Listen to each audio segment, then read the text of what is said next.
გამარჯობა, ეს არის ახალი ამბები პირველზე მე სოციალისტაშული ვარ თქვენთვის მუშაობას პოზიტივის საინფორმაციო სამსახური აგრძელებს.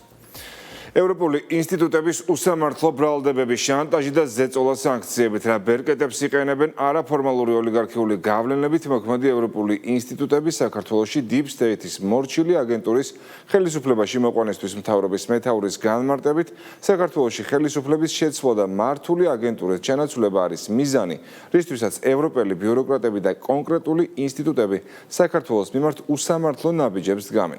ირაკლი კობახიძის შეფასებით, სხვა ინსტიტუტების მსგავსად პროცესებში უკვე ეუთოს ღიად ჩაერთო ამ კონტექსტში პრემიერ-მინისტრმა დღეს გამართულ ბრიფინგზე ეუთოს საპარლამენტო ასამბლეის მიერ რამდენიმე დღის წინ მიღებული რეზოლუცია გააკრიტიკა და მას აბსურდული უწოდა. პრემიერის განცხადებაზე უფრო მეტს ჩემი კოლეგა სალომე გობრონიძე მოგუყვება. სალომე, პირდაპირ ეთერში ხარ. კაფეო იყო პრემიერ-მინისტრის პასუხი ჰააგაში ეუთოს საპარლამენტო ასამბლეის ფარგლებში მიღებულ დეკლარაციასა და ამ დეკლარაციაში საქართველოს შესახებ არსებულ უარგუმენტო ბრალდებებზე. რეზოლუცია, რომლის ავტორიც ოპოზიციის ღია ლობისტი ჯო ვილსონია და რომელიც ეუთოს საპარლამენტო ასამბლეამ 239 დამსწრიდან მხოლოდ 38 ხმით შეიტანა პრემიერისთვის კარგი დადასტურება იმ ფაქტისა, რომ ეუთოს საპარლამენტო ასამბლეა სხვა ევროპული ინსტიტუტების მსგავსად დღეს არაფორმალური ოლიგარქიული მმართველობის დაქვემდებარების ქვეშა და ღიად არის ჩართული Deep State-ის მიერ მართულ იმ პროცესში, რომლის მიზანსაც საქართველოში ეროვნული ხელისუფლების შეცვლა წარმოადგენს და რომ Deep State-ის არსებობისა და რეალური საფრთხის შესახებ პრემიერის თქმით დღეს კითხვის ნიშნებიც არ არსებობს და ამას ადასტურებს ამერიკის შეერთებული შტატების პრეზიდენტის დონალდ ტრამპის და დიდი ბრიტანეთის ყოფილი პრემიერ-მინისტრის საჯარო განცხადებები. არაფორმალური ოლიგარქიული გავლენებით მოქმედი სხვა ევროპული ინსტიტუტების გავსად უკვე ეუთოც ღიად ჩართეს პროცესში, რომლის მიზანი უსამართლო და სამარცხვინო ბრალდებებით, სანქციებით და ზეწოლის თუ შანტაჟის სხვა ბერკეტების გამოყენებით საქართველოში ხელისუფლების შეცვლა და Deep State-ის მორჩილი აგენტურით მისი ჩანაცვლება. მინდა ასევე შეგახსენოთ ამერიკის მოქმედი პრეზიდენტის დონალდ ტრამპისა და ბრიტანეთის ყოფილი პრემიერ-მინისტრის ლის ტრასის გამონათქვამები. ან ჩვენ გავანადგურებთ Deep State-ს, ან Deep State-ი განადგურებს ამერიკას. ჩვენ გსურს ბრიტანული Deep State-ის ჩამოშლა, რომელიც ამერიკულზე უფრო ძველი და ფესვგადგმულია. ტრამპისა და ტრასის სკანდალური განცხადებები, აგრეთვე სხვა პოლიტიკური ლიდერებისა და ანალიტიკოსების საჯარო გამოსვლები, არაფორმალური ოლიგარქიული გავლენებისა და კორპორაციული მმართველობის საფრთხის შესახებ, Deep State-ის არსებობისა და მისი გავლენის უტყუარობის შესახებ ყველა კითხვის ნიშანს აქარწყობს.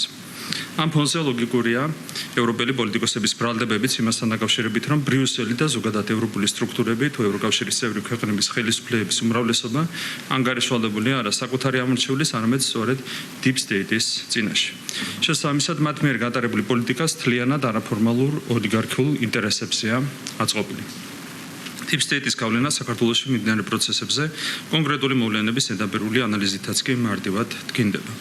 შეგახსენებთ, რომ როდესაც საქართველოს უცხოური აგენტურა ნაციონალური მოძრაობის რეჟიმი მართავდა, საქართველოს სახელმწიფოებრიობა ჰქონდა მოშლილი, რაც მრავალი სისტემური პრობლემით ვლინდებოდა.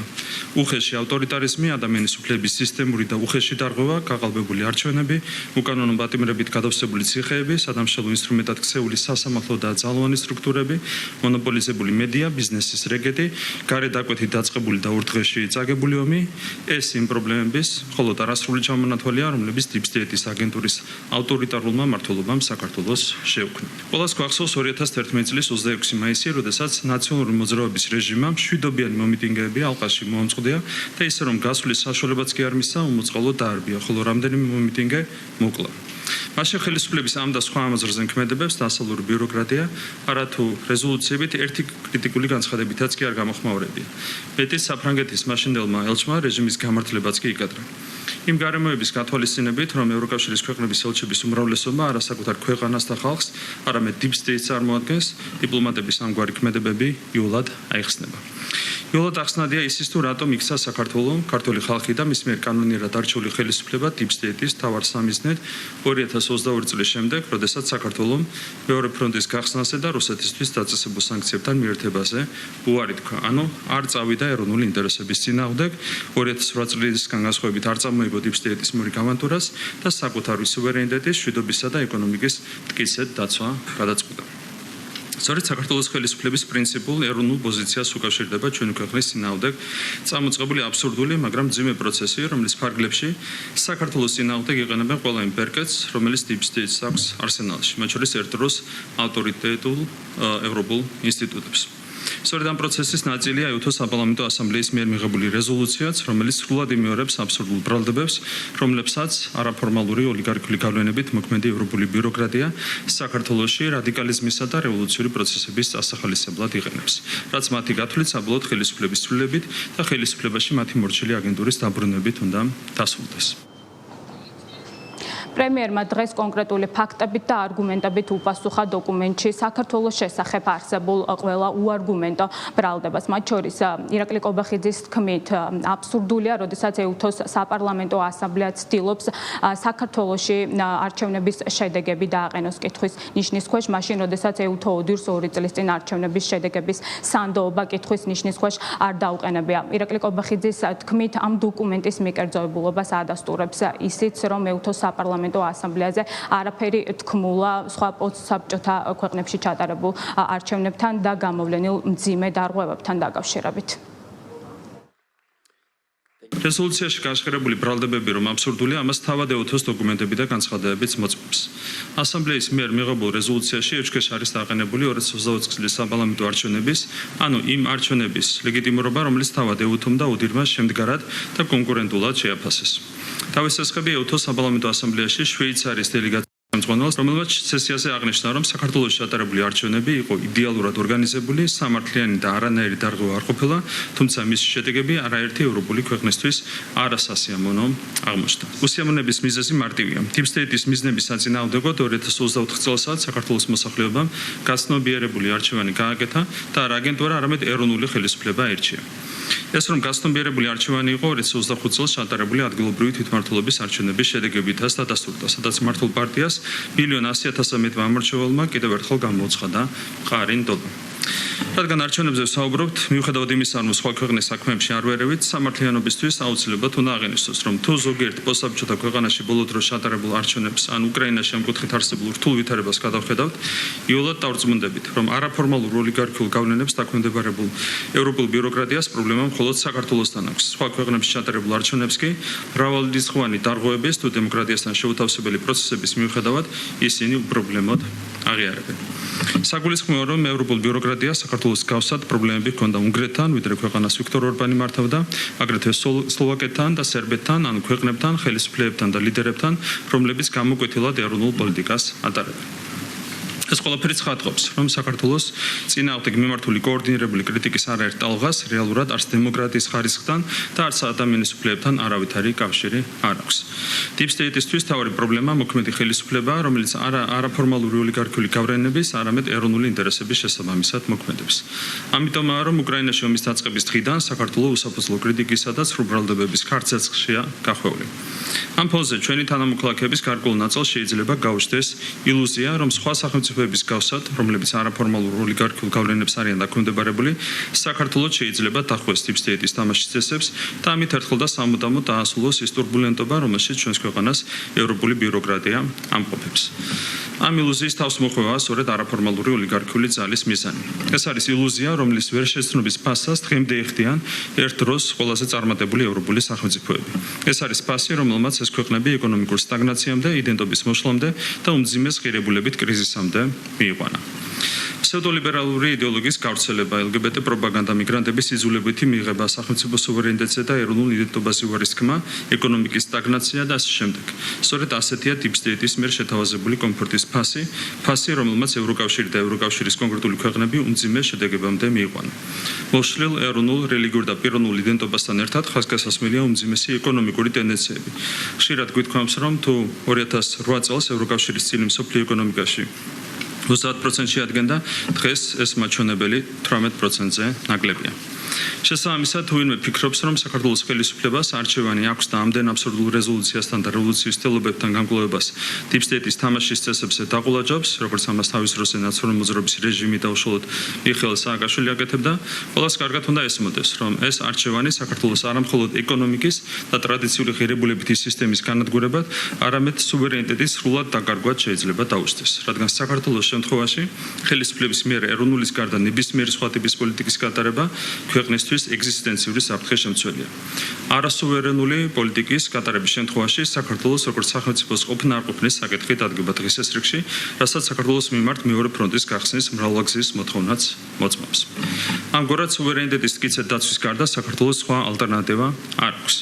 ფაქტია, რომ ვერც უსამართლო რეზოლუციებით, ვერც აბსურდული განცხადებებით და ვერც რევოლუციის თელობებით deep state-ის საქართველოში სასურველი შედეგის მიღწევას ვერ ახერხებს, მით უმეტეს, რომ 2024 და 2025 წლებში ქართულმა ხალხმა სწორედ ამ ყველაფრის ფონზე დაუჯერა მხარი ქართულ ოცნებას. ქვეყნის შიგნით 100-კაციანი აქციები და ქვეყნის გარედან სანქციები. ამ ეტაპისთვის სწორედ ეს დარჩა deep state-ს ერთადერთ ინსტრუმენტად საქართველოს და ქართული ხალხის წინააღმდეგ, რადგან ბოლო წლებში შავარდნილი რევოლუციების შემდეგ ამ კუთხით მათი რესურსი სრულად მიილია. ამიტომ ისინი ახლა სწორედ სანქციებითა და რეზოლუციების ცდილობენ ქვეყანას ესეცოლას, რათა საქართველოს მოსახლეობამ სწორი გზიდან გადაუხვიოს. მთელი ამ კოორდინირებული კამპანიის რეზოლუციებითა და სანქციებით შანტაჟის ფონზე დღეს ირაკლი კობახიძემ უცხოელ აქტორებს კიდევ ერთხელ შეახსენა, რომ ვიდრე საქართველოს ხელისუფლებაში ქართული ოცნება ზეწოლის ყველა ეს მცდელობა წარუმატებელი იქნება და რომ საქართველოს ხელისუფლება განაგრძობს მხოლოდ ქართული ხალხის და ეროვნული ინტერესებით მოქმედებას. მადლობა სალომე გობრონიძე იყო. საქართველოს ხელისუფლებისა და ხალხის დაყოფის მორიგი მცდელობა და ქვეყნის წინააღმდეგ მიმართული ნაბიჯები. ევროკავშირის უმაღლესი წარმომადგენელი საგარეო საქმეთა და უსაფრთხოების პოლიტიკის საკითხებში ამბობს, რომ ევროკავშირი შავი ზღვის სტრატეგიის განხორციელებას განაგრძობს, თუმცა მოსახლეობის მიერ არჩეული მთავრობის მხარდაჭერა და მათთან თანამშრომლობა არ სურთ. პრემიერ-მინისტრის შეფასებით ძალიან მძიმე და სამარცხვინოა დამოკიდებულება, რასაც კაია კალასი საქართველოსადმი ავლენს, რითაც ის ქართველი ხალხის ნებას უპირისპირდება. ირაკლი კობახიძის თქმით, საქართველოს კავშირებადობის კუთხით საკვანძო სახელმწიფოა და კალასი მის იგნორირებას ცდილობს. აბსურდული გადაწყვეტილებები კი აჩვენებს, რომ ევრობიუროკრატები არა საკუთარი სურვილით, არამედ გარედაკვეთის მიხედვით მოქმედებენ. შავი ზღვის სტრატეგია, რომელიც ჯერ კიდევ გასული წლიდან გვაქვს შემუშავებული, ახლა უკვე განხორციელების ფაზაშია. შავი ზღვის გარშემო მდებარე სხვადასხვა ქვეყნები, რა თქმა უნდა, ამის მნიშვნელოვანი ნაწილები არიან. ახლა ჩვენ ასევე გარკვეული სირთულეები გვაქვს საქართველოსთან დაკავშირებით, რადგან რეალურად არ გვაქვს კავშირი მთავრობასთან და ჩვენ არ გვსურს მთავრობის მხარდაჭერა. ჩვენ გვინდა მხარი დავუჭიროთ ქართველ ხალხს. ჩვენ ასევე გვქონდა დისკუსიები იმის შესახებ, თუ როგორ შეგვიძლია ეს საუკეთესოდ გავაკეთოთ, რომ ხალხმა იმედი არ დაკარგოს. ხშირად გვითქვამს, რომ არის ქვეყანა რუსეთის ფედერაცია, რომელიც არ აღიარებს საქართველოს სუვერენიტეტს ჩვენი ტერიტორიების 20%-ზე, არის კალბატონი კაია კალასი, რომელიც არ აღიარებს საქართველოს სუვერენიტეტს ქვეყნის ტერიტორიის 100%-ზე. ეს არის სრულიად სამარცხვინო დამოკიდებულება, ეს არის ძალიან მძიმე დამოკიდებულება, რაც შესაბამისად მძიმე შეფასებას იმსახურებს, როდესაც ევროკავშირის უმაღლესი წარმომადგენელი არ აღიარებს ქართული ხალხის ნებას და უპირისპირდება ქართული ხალხის ნებას და ქართულ ხალხს, ეს არის ძალიან მძიმე მოვლენა. ეს არის ერთ-ერთი კომენტარი, რომელიც შემიძლია გავაკეთო. ძალიან სერიოზული პრობლემები აქვს ევროპას აღმოსავლეთის მიმართულებით დაკავშირებადობის კუთხით, მას შემდეგ რაც ჩაიგედა მათთვის რუსეთი წვდომა რუსეთის იაფ რესურსებზე, ასევე ახლო აღმოსავლეთის კრიზისის ფონზე არის სერიოზული ჩიხი შექმნილი შესაბამისი მიმართულებით.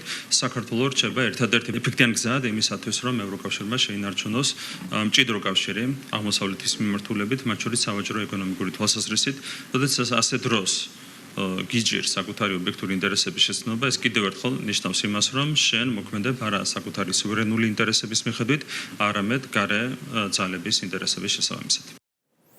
ტერორისტული აქტის მცდელობის ფაქტზე სასამართლოს მიერ გამამტყუნებელი განაჩენიდან რამდენიმე დღე გავიდა, თუმცა ალეკო ელისაშვილის მძიმე დანაშაულთან დაკავშირებით საერთაშორისო საზოგადოება კვლავ დუმილის რეჟიმშია. ხელისუფლება აქცენტს ევროპულ პოლიტიკურ გაერთიანება ALDE-ს პასუხისმგებლობაზე აკეთებს, რომელსაც ამ დრომდე არ დაუგმია წევრი პარტიის ლელოს წარმომადგენლის მიერ ტერორისტული აქტის ჩადენის მცდელობა. იმ ფონზე, როდესაც ALDE-ს ლიდერები ევროკავშირის ხელმძღვანელი პირები კაია კალასი და მარტა კოსი არიან ALDE-ს მხრიდან ტერორიზმის არ დაგმობა ევროპული ბიუროკრატიის ტრაგიკულ მდგომარეობაზე, მიუთითებს პრემიერ-მინისტრისთვის. ირაკლი კობახიძის განცხადებით, როდესაც ასეთ მძიმე დანაშაულს არ ემიჯნებიან, ეს იმას ნიშნავს, რომ ტერორიზმი მათთვის მისაღებია.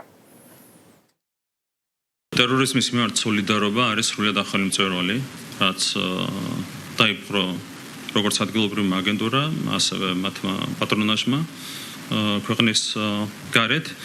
ეს კიდევ ერთხელ მეტყველებს იმ ტრაგიკულ მდგომარეობაზე, რომელიც არის შექმნილი როგორც ევროპულ ბიუროკრატიაში, ასევე ადგილობრივ აგენტურაში. ყველამ ძალიან კარგად იცის თუ რა მოხდა საქალაქო სასამართლოში, ადამიანმა ცადა სასამართლოს შენობის დაწვა, რაც არის ყველა ქვეყნის კანონმდებლობის შესაბამისად ტერორისტული აქტის კვალიფიკაციის მქონე აქტი.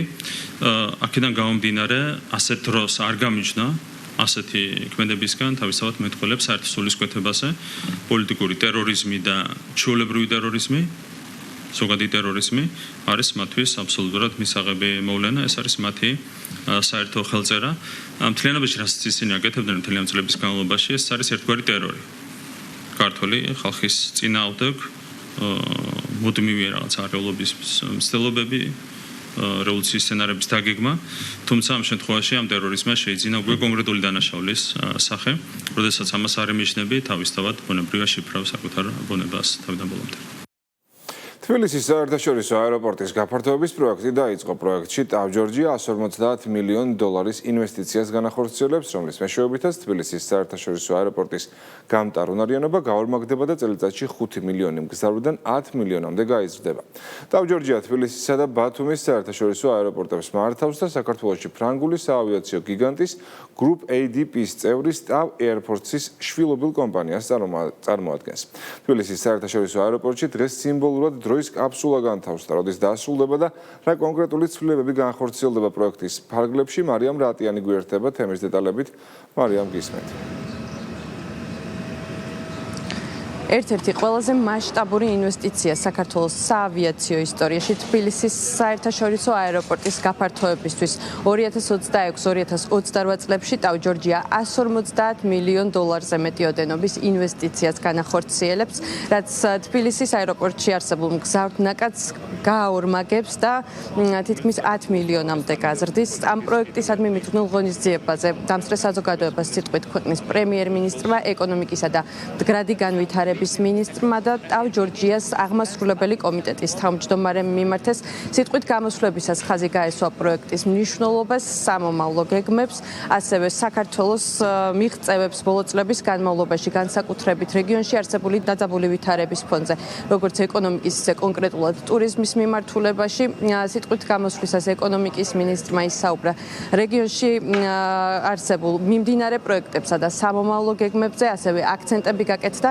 საერთაშორისო ინტერესის გაზრდასთან დაკავშირებით საქართველოს მიმართულებით. სახელმწიფოსა და ტავ-ჯორჯიას შორის გაფორმებული შეთანხმების შესაბამისად, რომლითაც სრულად არის დაცული სახელმწიფოს ინტერესები, ინვესტორი პროექტში განახორციელებს $150 მილიონ მეტი მოცულობის ინვესტიციას, რის შედეგადაც საქართველოს მთავარი საერთაშორისო აეროპორტის შესაძლებლობები მნიშვნელოვნად გაიზრდება.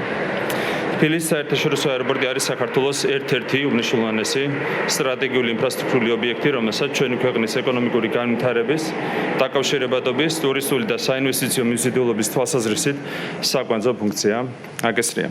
თანამედროვე და ეფექტიანი ინფრასტრუქტურა ზრდის ქვეყნის კონკურენტუნარიანობას, ხელს უწყობს ახალი სამუშაო ადგილების შექმნას და აძლიერებს საქართველოს პოზიციას რეგიონულ და გლობალურ სატრანსპორტო სისტემაში. ჩვენთვის პრიორიტეტია არა მხოლოდ ინფრასტრუქტურის განვითარება, არამედ ასევე მგზავრებისთვის თანამედროვე, კომფორტული და საერთაშორისო სტანდარტების შესაბამისი გარემოს შექმნა.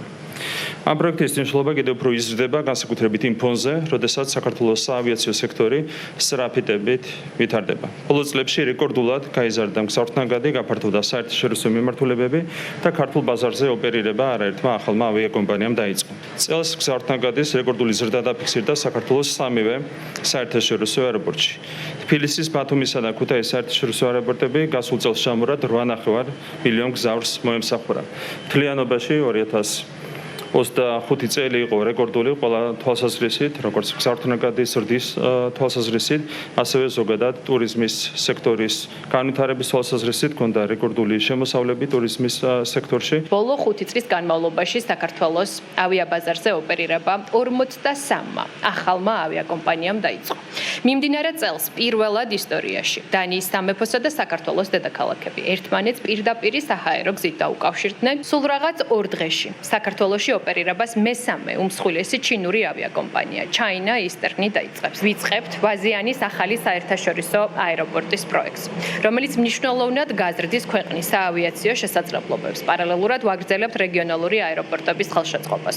უახლოეს მომავალში დაგეგმილია თელავის ადგილობრივი დანიშნულების აეროპორტის განვითარება და მესტიის აეროპორტისთვის ახალი სამგზავრო ტერმინალის მშენებლობა. დღეს დაწყებული პროექტის ფარგლებში ტავ აეროპორტი 2026-2028 წლებში თბილისის საერთაშორისო აეროპორტის გაფართოებასა და განვითარებაში 150 მილიონ ამერიკულ დოლარზე მეტ ინვესტიციას განახორციელებს. ძალიან ვამაყობ რომ აქ ვიმყოფები და გამოდივარ თქვენს წინაშე, იმიტომ რომ ჩვენ ძალიან გვწამს საქართველოს ზრდის პოტენციალის, იგივე სტრატეგია, იგივე ხედვა გვაქვს განვითარების მიმართულებით. საქართველო ძალიან ეფექტურად და სწრაფად იზრდება. ვცდილობთ კომპანიის ინტერესები დავამთხვიოთ ქვეყნის პოტენციალს. ჩვენ არ გვინდა რომ შანსი გავუშვათ ხელიდან. არ მოვიწყდება 2021 წლის მარტში ბათუმის საერთაშორისო აეროპორტის განვრცობაზე და განვითარებაზე ვმუშაობდით. და ამ ჯგუფის ფარგლებში მიუხედავად კოვიდისა და იმისა რომ იმ პერიოდში ინვესტიცია იყოს სრული სიგიჟე, მაინც შევძელით ამ პოტენციალის ათვისება. თუ რიცხვებს შევხედავთ, ივლისის მაჩვენებელი ძალიან სწრაფ ზრდას მეტყველებს. 40% იყო ზრდა ბათუმის საერთაშორისო აეროპორტში. ახლა უკვე თბილისში ჩვენ ვიწყებთ განვითარების და გავრცობის პროექტს. ჩვენი ქსელი 27 ქვეყანაშია წარმოდგენილი. ყველაზე დიდი და სწრაფი განვითარება საქართველოდან იკვეთება. ძლიერი პარტნიორობა უნდა გამოვიყენოთ საქართველოსთან და ამაზე უნდა მოვახდინოთ აპელირება. განსაკუთრებით მადლიერი ვართ პრემიერ-მინისტრის, ქალბატონი ეკონომიკის მინისტრის. ასეთი ხედვისთვის, ასეთი ტემპისთვის, რომ ყველა შესაძლებლობა იყოს სწორად და სწრაფად გამოყენებული. 2028 წელს ამ აეროპორტს უფრო მეტი პოტენციალი, გამტარუნარიანობა და წარმატებები ექნება. პროექტთან დაკავშირებით ხელშეკრულება 2025 წლის იანვარში საქართველოს ეკონომიკის სამინისტროს აეროპორტების გაერთიანებასა და ტავ ჯორჯიას შორის გაფორმდა. მადლობა მარიამ, ეს მარიამ რატიანი იყო. ნაციონალური მოძრაობის მორიგი სიცრუე და მოსახლეობის შეცდომაში შეყვანის მცდელობა ასე ეხმაურება მთავრობის მეთაურის სააკაშვილის პარტიის წევრების და ტევებირველის გავრცელებულ ინფორმაციას, თითქოს მთავრობა ლანჩხუთში სტიქიის შედეგად დაზარალებულ რობერტ გოგუაძეს არ დაეხმარა. რეალურად კი გოგუაძემ სტიქიისგან მიყენებული ზიანის ანაზღაურებისთვის მთავრობამ 50,000 ლარი გადასცა, რაც შესაბამისი დოკუმენტაციითაც დასტურდება. სამწუხარო, როდესაც ასე მოქმედებს ეგრეთ წოდებული ოპოზიცია, რაც ფორმალურად გამოიყენება ხოლმე სიტყვა, თუმცა ეს არ არის ოპოზიცია, ეს არის ჩვეულებრივი აგენტურა, რომელსაც აქვს ერთ-ერთი დაკვეთა, რომ სიცრუით, ყვილებით, ცილისწამებით რაღაცნაირად მოახერხონ საზოგადოებაში ვარყოფითი განწყობების შექმნა, თუმცა ძალიან მარტივად იშიფრება ხოლმე ასეთი ყვილები და ეს მაგალითიც რა თქმა უნდა ამას მოწმობს.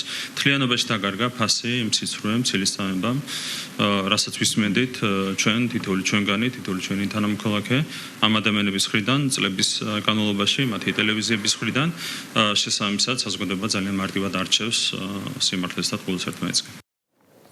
ეკონომიკური კრიზისისადმი მდგრადობით საქართველოს ახალი ისტორიული მაქსიმუმი დააფიქსირა და მსოფლიოს საუკეთესო 3-ში მეორე ადგილზეა. რეიტინგს ეგრეთ წოდებული ნორმანდიის 2025 წლის ანგარიშის ფარგლებში ევროპის პარლამენტის კვლევითი სამსახური აქვეყნებს. შეფასების 10-ქულიანი სისტემით ჩვენმა ქვეყანამ 9.66 მიასადი ქულა დაიმსახურა. ეკონომიკური კრიზისისადმი მდგრადობით მსოფლიოში პირველ ადგილზე ნორვეგია, მეორეზე საქართველო, მესამე ადგილზე კი საუდის არაბეთი. რაც შეეხება ევროპის ქვეყნებს, დადებითი შეფასებით ნორვეგიისა და საქართველოს შემდეგ შვეიცარია გამოირჩევა. ეკონომიკური კრიზისისადმი მდგრადობით ევროპაში ბოლო ადგილზე უკრაინა, რეიტინგში მოლდოვა, ერთი ადგილით ჩამორჩება რუსეთს, რომელსაც თავის მხრივ ბელორუსია უსწრებს. ის რომ საუდის არაბეთსა და ნორვეგიას შორის არის მოქცეული ჩვენი ქვეყანა ეფექტიანობის თვალსაზრისით და კრიზისების მიმართ მედეგობის თვალსაზრისით, ესეც ძალიან საინტერესოა, იცით რომ ორივე არის ნავთობით მდიდარი ქვეყანა, ჩვენ არ გვაქვს ნავთობი, მაგრამ გვაქვს ეფექტიანი ეკონომიკური პოლიტიკა და სწორედ ამის დამსახურებაა ის, რომ ჩვენ ვინარჩუნებთ ეკონომიკურ სტაბილურობას მიუხედავად არაერთი კრიზისისა, რომელიც განვითარდა ამ წლების განმავლობაში. ჩვენს გარშემო უკრაინაში დაიწყო ომი და ამის მიუხედავად ქვეყანამ შეინარჩუნა ეკონომიკური სტაბილურობა და ახლო აღმოსავლეთში განვითარდა ძალიან მძიმე კრიზისი და ამის მიუხედავადაც შეინარჩუნა ქვეყანა ეკონომიკური სტაბილურობა, რა თქმა უნდა, ახლო აღმოსავლეთში ბოლო დროს განვითარებული კრიზისი პირდაპირ აისახა მათ შორის ტურიზმზე, სხვადასხვა სექტორზე, მაგრამ ამის მიუხედავად ჩვენ მოვახერხეთ ალტერნატიული რესურსების სწორად გამოყენება და შესაბამისად არ შენელებულა ჩვენი ქვეყნის ეკონომიკური ზრდის ტემპი. საქართველოში საქონლით საგარეო სავაჭრო ბრუნვა გაიზარდა. სტატისტიკის ეროვნული სამსახურის განახლებული მონაცემებით მიმდინარე წლის იანვარ-ივნისში სავაჭრო ბრუნვამ 12 მილიარდ 925 მილიონი 600.000 დოლარი შეადგინა, რაც წინა წლის შესაბამისი პერიოდის მაჩვენებელზე 5.8%-ით მეტია. გაზრდილია ექსპორტისა და იმპორტის მაჩვენებლებიც, ექსპორტი 20.1%-ით, ხოლო იმპორტი 0.7%-ით. ეკონომიკური აქტივობა არის მნიშვნელოვნად გაზრდილი, ეკონომიკური ზრდის მაჩვენებელიც, როგორც მოგეხსენებათ, არის ძალიან მაღალი. გვაქვს პირველი 5 თვის მონაცემები და ზრდა არის დაახლოებით 8% და რა თქმა უნდა ეს ყველაფერი განაპირობებს სავაჭრო ბრუნვის თვალსაზრისითაც გაზრდილ მონაცემებს. ჩვენი უმთავრესი პრიორიტეტი არის ეკონომიკური ზრდის ტემპის შენარჩუნება, მაღალი ტემპის შენარჩუნება და ამ კუთხით იცით, რომ საქართველოს მთავრობა მაქსიმალურად მუშაობს და ძალისხმევას არიშობს. ის შედეგები, რაც საგარეო ვაჭრობის კუთხით და განსაკუთრებით ექსპორტის მიმართულებით ფიქსირდება, არის საქართველოს მთავრობის სწორი პოლიტიკის შედეგი, რომელიც ორიენტირებულია კერძო სექტორის კონკურენტუნარიანობის ზრდაზე და კერძო სექტორის მხარდაჭერაზე. ასევე აღსანიშნავია, რომ სახელმწიფო აგრძელებს აქტიურ მხარდაჭერას კერძო სექტორის და ფაქტობრივად არაერთი სახელმწიფო პროგრამის მოდერნიზება ხდება, რომელიც უფრო მეტად არის მორგებული კერძო სექტორის საჭიროებებზე. სიძულვის ენის გამოყენების ფაქტებზე ადმინისტრაციული საქმეების განხილვა გრძელდება. თბილისის საქალაქო სასამართლომ დღეს გოჩა ადამიანის საქმე განიხილა, რომელმაც გენერალურ პროკურორს სოციალურ ქსელში შეურაცხყოფა მიაყენა. სასამართლომ ადამია კანონდამრღვევად ცნო და მას 4.000 ლარის ოდენობის ჯარიმის გადახდა დააკისრა. გოჩა ადამიანს ხდომას არ ესწრებოდა. ადვოკატის განცხადებით, მისი დაცვის ქვეშ მყოფი ამჟამად საქართველოში არ იმყოფება. საჯაროდ დაწერილი კომენტარს კი ადასტურებს და ბოდიშს იხდის. საქართველოს გენერალური პროკურორის გიორგი გვარაკიძის სიტყვაში შეურაცხყოფის ფაქტზე გოჩა ადამიანის მიმართ იქნა სამართალდარღვევის ოქმი შედგენილი. პასუხისგებაში მიცემული პირის ადვოკატმა აღიარა ჩადენილი სამართალდარღვევა სასამართლოს მიერ დაჯერებული აღნიშნული პიროვნება 4.000 ლარი ოდენობით. ადმინისტრაციული პასუხისგებლობისგან გათავისუფლების შესაძლებლობას გამორიცხავს აღნიშნული მუხლი. აქედან გამომდინარე მის მიმართ გამოყენებული იქნა საჯარიმო სანქცია. სიდექიდან მეორე დღეს თელავში სალიკვიდაციო სამუშაოები 24 საათიან რეჟიმში გრძელდება. პროცესში ჩართულია კახეთის რეგიონის 8 მუნიციპალიტეტი. იმ ადგილების დასუფთავებაში, სადაც მძიმე ტექნიკით მუშაობა შეუძლებელია, ცოცხალი ძალაც ჩაერთო. ინტენსიური სამუშაოების შედეგად კავკასიონის ქუჩაზე მოძრაობა გუშინ საღამოს აღდგა. თელავის ხევი კი თავის კალაპოტს დაუბრუნდა. გრძელდება ნაპირ სამაგრის სამუშაოები. ტერიტორიიდან გააქვთ ქვაღორღის სტიქიის ზონაში მცხოვრებ მოქალაქეებს ელექტროენერგია ისევ არ მიეწოდებათ. ბუნებრივი აერის გარეშეა დარჩენილი ათასობით აბონენტი, თუმცა შესაბამისი კომპანიების ტექნიკური ჯგუფები საგანგებო რეჟიმში მუშაობენ. ვეხმარებით მოსახლეობასაც, მცირე და საშუალო კომერციულ ობიექტებს, რომ მათ შესული წყლის და მიყენებული ზარალი დასუფთავებაში, შლამის და მასის გამოტანაში გამოსული არიან. აღსანიშნავია ისიც, რომ კახეთის მუნიციპალიტეტი და ადამიანები, საკრებულოს წევრები და რომლებიც ჩვეულებრივად მუშაობენ და აკეთებენ, ასე ვთქვათ, აებ საქმეს, რაც აი სამუშაოა, სადაც ძიმე ტექნიკა ფიზიკურად ვერ შევა, ვერ იმუშავებს და ხელით შრომა არის საჭირო. ამიტომ პროცესი ინტენსიურად მიმდინარეობს. შეიძლება ითქვას, რომ ერთ დღეში მოხდა გზების გახსნა.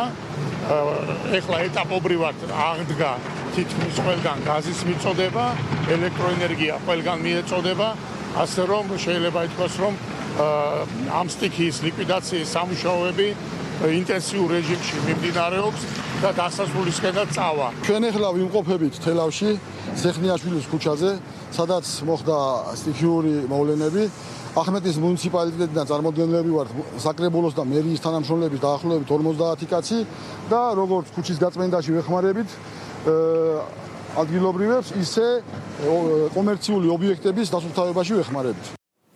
სამართალდამცველებმა განსაკუთრებით დიდი ოდენობით სხვადასხვა სახის ნარკოტიკი ამოიღეს. დაკავებულია ერთი პირი ნივთმტკიცება და ამოღებული კოკაინი ალფა, PVP, ასევე 50 გრამამდე და 48 შეკვრად დაფასოებული მეფედრონი. დანაშაული 20 წლამდე ან უვადო თავისუფლების აღკვეთას ითვალისწინებს.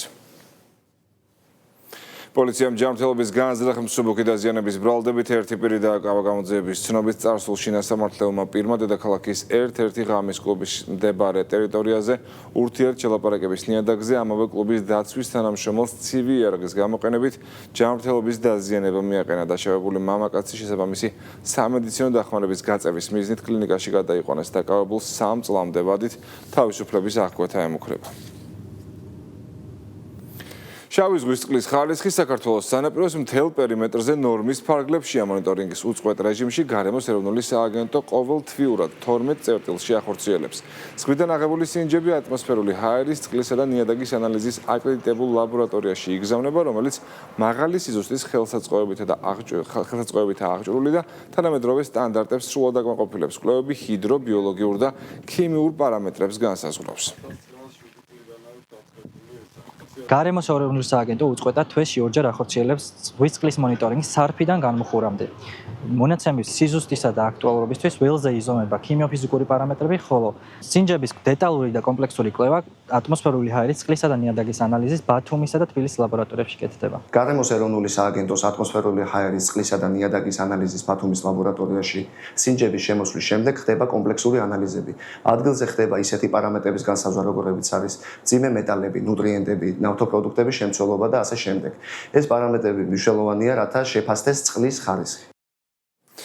საქართველოს მართლმადიდებელი ეკლესია 12 მოციქულის ხსენების დღეს აღნიშნავს. დღესვე აღნიშნება სვეტიცხოვლობა. სვეტიცხოვლის ტაძარი სწორედ 12 მოციქულის სახელზე აგებული. სვეტიცხოვლის საპატრიარქო ტაძარში წირვა სრულიად საქართველოს კათოლიკოს პატრიარქმა აღავლინა. ღვთისმსახურების დასრულების შემდეგ კი უწმინდესმა და უნეტარესმა შიო მესამემ რელს ქადაგებით მიმართა. სვეტიცხოვლობა წელიწადში ორჯერ 14 ოქტომბერს და 13 ივლისს აღენიშნება. გილოცავთ დღევანდელ დღეს არის სვეტიცხოვლობა, 12 მოციქულის ხსენება, მოგიხსენებათ სვეტიცხოვლის საპატრიარქო ტაძარი არის 12 მოციქულის სახელობის და ამიტომ დღევანდელ დღეს უწმინდესი და უნეტარესი შიო მესამე აღავლენს წირვას სვეტიცხოვლის საპატრიარქო ტაძარში. მიულოცავ სრულიად საქართველოს ამ წმინდა დღესასწაულს და უსურვებ რო აი სიწმინდე, რომელიც აქ ტრიალებს ძველი აღთქმის და ახალი აღთქმის სინთეზის, აი ეს ყველაფერი იყოს გაერთიანებული ჩვენ სამშობლოში. ძველის და ახლის შერწყმით ყოფილიყოს ისეთი წამების, ისეთი დღეების ერთიანობა, სადაც ყოველი წუთი ქრისტესთან ერთად არის, ყოველი წუთი ქრისტეს მიერი სიყვარულით არის ახსავს. ასე რომ სამითაობის მთლიანობით, ერთიანობით და დიდი სიყვარულით. ეს იყო ახალი ამბები პირველზე, ჩვენ ზუსტად 4-ზე დავბრუნდებით, მანამდე კი თქვენ წინ ბიზნეს პოსტი გელოდებათ დროებით.